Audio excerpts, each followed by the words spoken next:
Good evening. Welcome to Money Matters. I'm Charlie Shields, Wells Fargo Advisors, LLC. My co-host tonight is Chuck Steege, who is a certified financial planner and certified equity professional, and he is with SFG Investment Advisors, Inc., and they are an SEC registered investment advisor. Our special guest tonight is Scott Cohen of QUATTRO, and we're going to find out a lot about how you can market your product. Stick with us. It's going to be a good show. Okay, Chuck, let's talk about one of your favorite subjects, which is SARs. What are they? Great question. So they are stock appreciation rights. And stock appreciation rights are really a great tool for an employer to engage their executives, their employees, to participate in the performance of their company, and they really share in the appreciation, the increased value of the company stock. Sounds like it's not something you give to all of your employees. It can be. Okay. It can be broad-based. Some employers will provide these as very broad-based plans, but by and large, most times it's the senior level corporate executives that are participants in SARS, stock appreciation rates. Okay, what are the normal qualifications? You have to be at a firm a certain amount of time, or how can somebody participate? Well, usually it's fairly discretionary on the part of the senior executive team and the compensation committee that then determines how they're going to allocate stock appreciation rights, or SARs. I don't think that there's a time period within, by which somebody needs to be with the company in order to benefit. You just have to be an employee, most times senior in your role, and therefore you're a participant in these SARs. Okay, well, let's talk about the moving parts. How does it work? An example, or however you want to explain how someone would make money or not make money once they're in this plan. Okay, so they have the same feel as non-qualified stock options, Okay. where there is a period of time after grant, let's say it's a 3-year period, after which they vest, and when they vest, it means that you now have a legal right to exercise or take possession of the appreciation. So when an executive exercises these, they basically are freeing up the difference between the price at which they can exercise and whatever the market value is of their company's stock. So if it's issued at $10 and 2 years later the stock is up to 50 and everybody's excited, now they have to hold their breath if it's a 3-year vesting and hope the stock stays up. That's correct. So, probably a simple example would be, Charlie, if you were granted, let's say, 1,000 SARs and you had to be with the company for 3 years and a day, which you are, and these were granted to you at $50 per SAR, and now the stock is trading at $100, and you exercise, well, you basically have put $50,000 in your pocket. Okay, and I would assume some people could get a surprise at the end of the year when they find out that alternate minimum tax might hit their taxes if they get some big windfall. Great point. Normally, at the time of an exercise, taxes are withheld. So let me make a qualifying comment that it's not the full $50,000 that ends up in your pocket. It's $50,000 minus whatever your tax rate, 39.8, plus the 3.8 ACA tax. Okay, so if our viewers and listeners were trying to negotiate into a new job right now, they might want some of these, but they might want something else, also a combination. How do you plan, or how would you advise someone to plan if they've been offered a good job and they want to maximize the after-tax return? It's a great negotiating tool. Not all companies actually offer SARs. Usually it's the employer that initiates. It's not the employee executive. So usually the company will say, here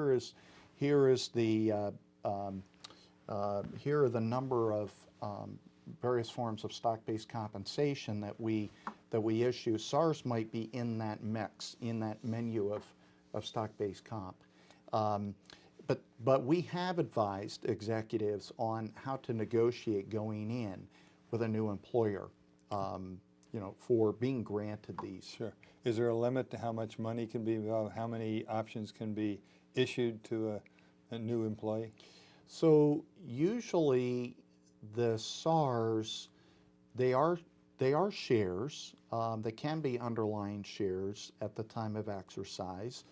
And a company is going to watch very closely the number of shares that are available in their stock incentive plan. Okay. So their SARS might be in the mix along with other forms, performance share units or restricted stock units or even options. So really the limit is what's available and what's been approved by the shareholders under that stock incentive plan. Okay, great. Let's try one more here. How does a corporate executive deal with the taxes? Is it normally mandatory to have the withholding whenever they're granted and they cash them in, or can they wait till the next year, or how does that work? It is a mandatory tax at the time that you exercise because you've now essentially realized W-2 income. And if the company allows for shares, oftentimes companies will choose either it's going to be shares that are freed up or it will be cash. If it's cash, taxes are withheld, you then pocket the cash. If they are shares, well, taxes are withheld, but the executive can continue to hold those shares, and then they're now looking at either short or long-term capital gains or losses. Okay, great. I think our viewers and listeners would like to hear some information about the markets too tonight. So you got any questions Yeah, for I me? do. So, obviously we're seeing markets very strong. They've been strong now for 6 years. What's your view in terms of the risk? Is it, are the markets overvalued, undervalued? What's your perspective at this point? Well, maybe an accurate answer would be there's more risk now than there was in 2009 when price-to-earnings ratios were 10 instead of 18. So now it's a tougher call. What I had hoped for in 2009, I was confident the market would start to move up because I didn't think the world was ending. But now the market's gone up, but the other part of what I was hoping for hasn't happened. Interest rates have not moved up. So if you got a client who was 2001 when in 2001 was 60 years old, now they're 75, and they don't necessarily want to have 85% in the stock market, but they don't want to buy bonds that are dangerous also. So it's gotten a lot tougher. Well, I appreciate your mentioning interest rates because obviously there are a lot of people that are watching interest rates very closely and wondering if the Fed is going to increase or not during this calendar year. People are a little bit nervous about bonds. Do you have any ideas in terms of substitutes for bonds? Well, I personally am afraid of U.S. government bonds out there beyond 10 years and beyond. So it's very difficult. Some people should say to themselves, if I've gotten to where I want to be and I'm ready for my retirement, what's wrong with some cash? Put some cash to the sidelines that you were thinking about putting in bonds. And then if interest rates rise, then you can move the money over. Now, that's not a good answer for somebody who's retired and trying to live on their income. So there are some substitutes. Energy stocks have taken a big beating, and if you want to put a little bit of money into energy right now, you can get some very good yields. There's no guarantee that oil prices won't keep going down, so it's tough out there to pick something that's an alternative to fixed income with low risk. You can also get better price-to-earnings ratios overseas now on dividend-paying stocks than you can get in the U.S. We talked about PEs in the U.S. moving from 10 to 17 or 18, and maybe they're 14 overseas. So ask your financial advisor. Don't make a snap decision based on something you hear here. We're not attorneys. We're not accountants. We're giving people advice to think about, and we want them to go to their own financial advisor. So I appreciate your mentioning seeing your accountant because obviously there are tax-free bonds, municipal bonds.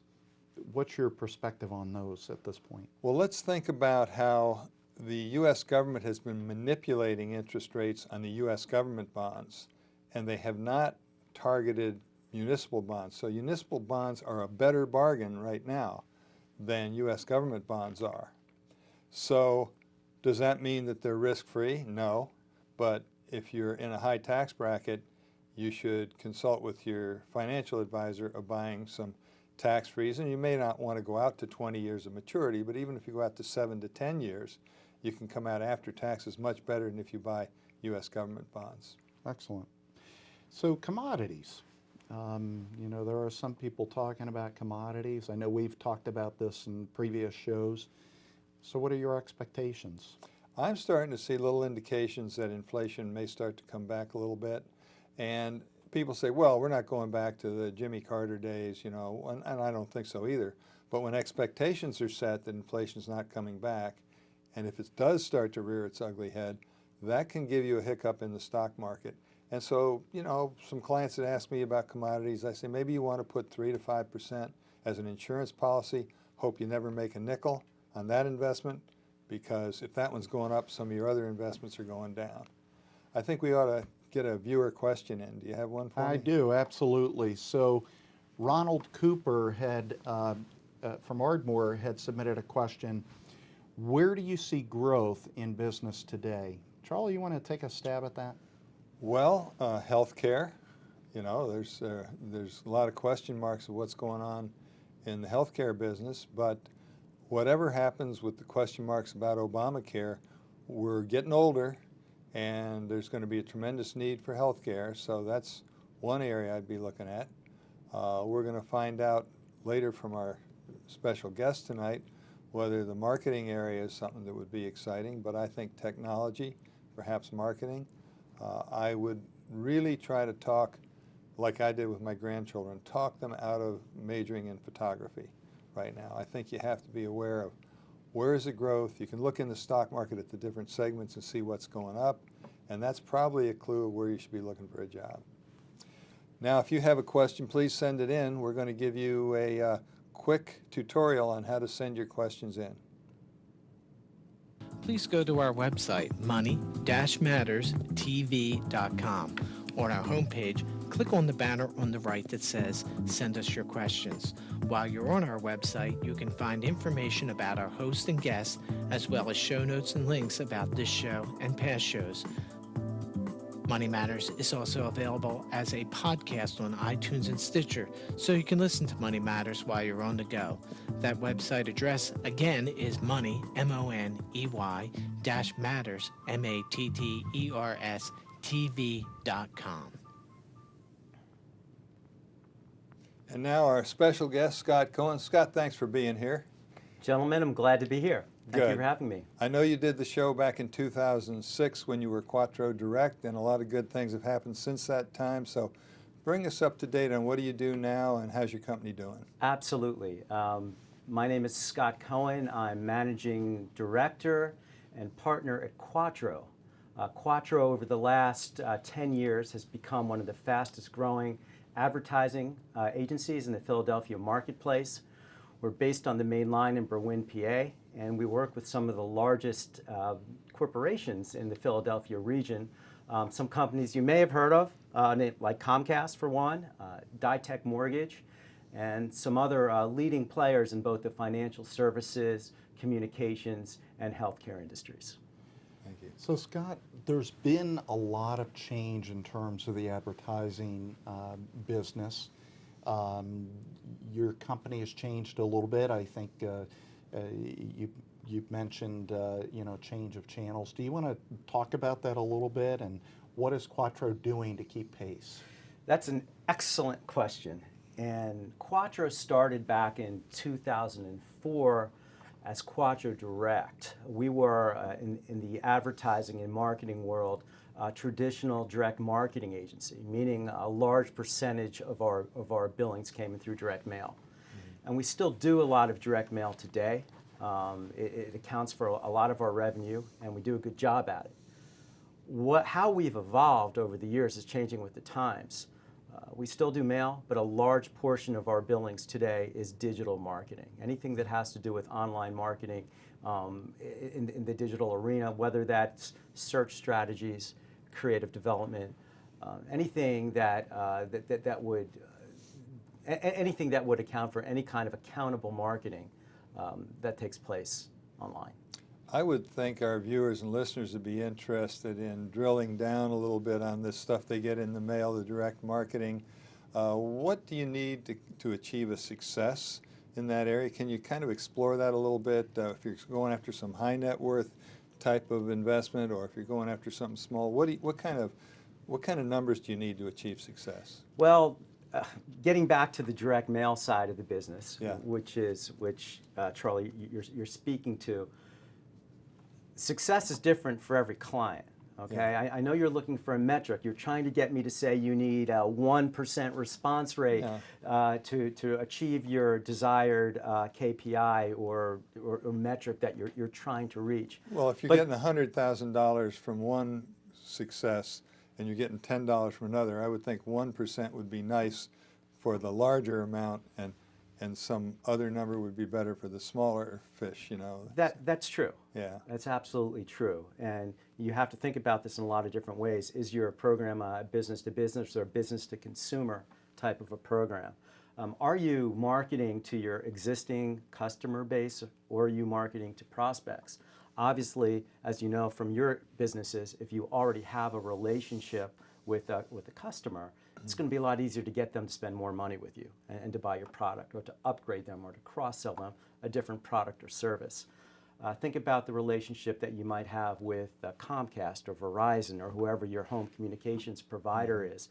If you already have phone and internet and TV, you might be more apt to take their home security product, or take an additional upgrade in a pay-per-view type product that they might have, as opposed to buying something from somebody you do not have a relationship with. And from what I've read in the papers, you might be interested in unbundling these days also. We're not going to get into that. Okay, but so right true, so true. But you know, hey, my business, and we've got a great company. I'm very proud of the employees that we have and the client. We have great relationships with our clients. We had to change and evolve with the times. And that's why we are at the forefront of the digital marketing marketplace right now. You know, the smartphone is truly a one-to-one marketing medium itself.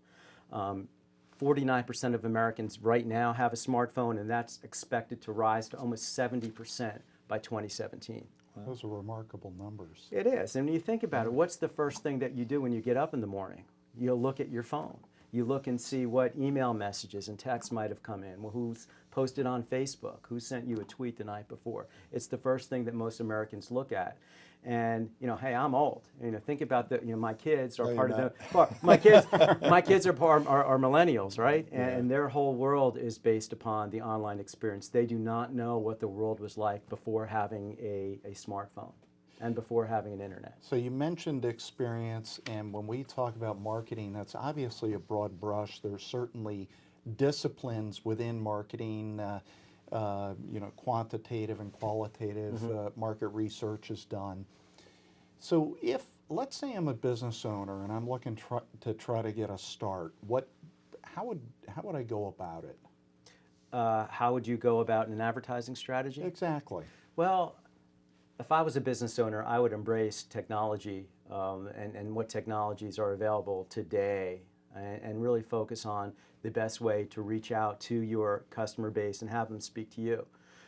Given that social media is so prevalent right now, and given for the first time really in history, even the smallest business owner can listen to what their customers have to say, and believe me, they will be vocal. The best way for them to communicate to these customers is through social media, is to have a place on Yelp where their customers can speak to them, to make sure that their Google AdWords and keywords are set the right way, as well as Google Maps correctly shows where their business is located. And it really presents a fully visible way for business owners to see how their customers feel and able to react to them. It's moving very swiftly, isn't it? I mean, the social media space and the electronic and digital era that we're in, it's moving very quickly. 2016, next year, for the first time in history, digital advertising will outspend TV advertising. Wow. And that gap is going to continue to expand and expand and expand. Wow. Well, let's drill down. Suppose a medium-sized business that does business all over, say, Pennsylvania, Delaware, and New Jersey. wants to call you and get your help. Describe how that process would work. Well, obviously, we'd be interested in talking to anybody. I mean, most of our clients tend to be larger enterprise type clients, but the same principles apply to the smallest business owner that might have a sole proprietorship. I would talk to them. I would find out what their goals and their needs are, obviously what their budget spend is, and put together a initial strategy for them that allows them to touch their consumers through some traditional media, whether that's direct mail, whether that's TV or print, as well as online media, and integrate the two and put together a strategy that works for them. I mean, again, it's hard to come up with a silver bullet, Sure. because I don't want to say that there's a textbook classic solution for every business challenge. Sure. But the team that we have is very focused on listening and listening to what our client needs are and putting together a solution that's right for them. What I would say when looking at digital technology, we really try to teach 3 different pillars that are very important. Number 1, when you're reaching out online, as best as you can, personalize your message to your prospect. Try to communicate to your prospect in a way that's one-to-one. Then what you want to do is make sure that you could reinforce that message across all channels, whether that's a smartphone, a tablet, a computer, traditional media, everything. So your message is consistent. So wherever your customer decides to contact you, there's a consistent message that gets across. And last, as much as possible, communicate in real time. If you're on social media or your customers are communicating with you through their smartphone, however that might be, you really need to be able to watch out for that and communicate back to them and answer their questions and concerns and squelch any problems in real time. So Scott, I have a twofold question. One, can you clarify the difference between marketing versus advertisement? And then secondly, QUATTRO's slogan is advertise responsibly. And could you explain what that means? Well, marketing and advertising is really a subset of marketing, okay? Marketing is selling, and sales is part of marketing as well. Advertising is the means that's used in marketing to communicate a message, whether that is through an advertisement, whether that's through one-on-one selling, whatever it might be. There are lots of different ways to advertise. Advertise responsibly is our tagline, and one we're very proud of, because we like to practice what we preach. And when we work with a client, our goal is to not only sell a product, but to provide a key metric to every advertising channel that we have, so that our clients can see in real terms the value that they're getting out of our advertising program. Whether that's through a response, through a toll-free number, through a click online, through a mail-in type of communication, although we're seeing a lot less of that these days. Our goal is to supply key metrics in every campaign that we can and get involved with our clients' programs, not only from a upfront response perspective, but in analyzing the results across all their different channels. Along those lines, I have a friend who's a graphic design expert, and he's expressed his frustration a lot of times where people will decide to save money and do the website themselves or do the advertising themselves, and then they can't understand when their business drops off because it's really not professionally done. I would assume that you have sort of the same experience, that you can provide added value, and it's hard to get that across to customers, isn't it? It is. Our larger clients, our enterprise clients, really understand that they need to focus on their core business and what they're best at. If they're a bank and their business is marketing financial products or credit cards, their core competency might not be putting together the advertising programs to sell them. So let them focus on their business and use us as a partner to get that done. I mean, I guess the best analogy is if your engine breaks down, you could probably fix it yourself, right? Or you could bring it to a specialized mechanic that understands your car, that's going to get it done the right way and solve the problem the first time. And that's what we like to believe as well. Okay. Okay, well, I'm curious about how you came to running this business. Let's talk a little bit about how you developed through your adult life and decided to go run this company and make it so successful. Well, I didn't know we were getting into my complete history, but I have I've had the good fortune to be in the advertising world for over 30 years, believe it or not. I launched Quattro with my 3 partners back in 2004. Okay. We've got a great relationship. Our business has grown incrementally. We've seen double-digit growth pretty much every year since we've been in business, which is fantastic. And you know, my philosophy in business has always been to surround myself with the best people I possibly can. I can't do it all myself. So the team came through in 2008, okay? That was a rough time for everyone. And It did. It Yeah. did. But because we, number one, most of our clients are direct-to-consumer clients, okay? And most of our clients tend to be in service industries. We really focus in 3 major areas, okay? One is financial services, in which we work with mortgage companies, insurance companies, and banks. The second is what we call telecom or home communications clients, companies like Comcast or Metro PCS, where we deal with large communications clients. And the third is healthcare marketing. We've got a division called QUATTRO Healthcare Marketing that specializes in marketing through Blue Cross Blue Shield organizations, Medicare Advantage plans, any kind of healthcare type insurance. If you'll note the commonality, they're all service industries. Okay. And I wouldn't say they're all recession-proof, but they're all industries that do a lot of marketing and tend to spend a lot on advertising. Well, and to Charlie's point that he made a few minutes ago, that it looks like the healthcare arena is a growth arena, and so I would imagine that that's offering a lot of prospects for you. It is. It is. I mean, again, we can't rest on our laurels. The advertising business is a tough one. My own daughter came into the business last year, and you know, it's an interesting business in that it's a lot of fun. It takes a lot of collaboration to make things successful, and it's a lot of hard work and a lot of long hours, but it's very rewarding. so in 30 seconds or less, would you advise a college graduate out there to think about coming into your industry, and how long would you tell them they're going to have to stick with it before they'll start seeing any success? Well, I would tell any college graduate, if they want to get into the advertising world, that the place to be now is digital. That's where all the growth is going to be in the future. Learn the business, roll up your sleeves, and you know, get your hands dirty. Learn the creative side of the business, learn the technical side of the business, and I would highly recommend it. I've had a great career in it. It's been good to me. This is the 2nd advertising agency I've owned, and both have been successful. But the team and you know, with the partnership I have now and the team I have in place now with Quattro, I would not trade it for the world. And like in our business, I would suggest that a young person not set a certain timeline where they have to have achieved success. It might take them longer, but if they really want to do it and they stick with it, then it's going to work out. That's true, Charlie. And as we all know, having been in the business world for several decades, success isn't a straight line. There's a lot of zigzags along the way, and years where you have to take a couple of steps back to take a big step forward. All right. And that's just the nature of business. Thank you, Scott. Excellent, Scott. Our, Thank you. our guest next week is going to be James Wright of Harvest Financial Partners.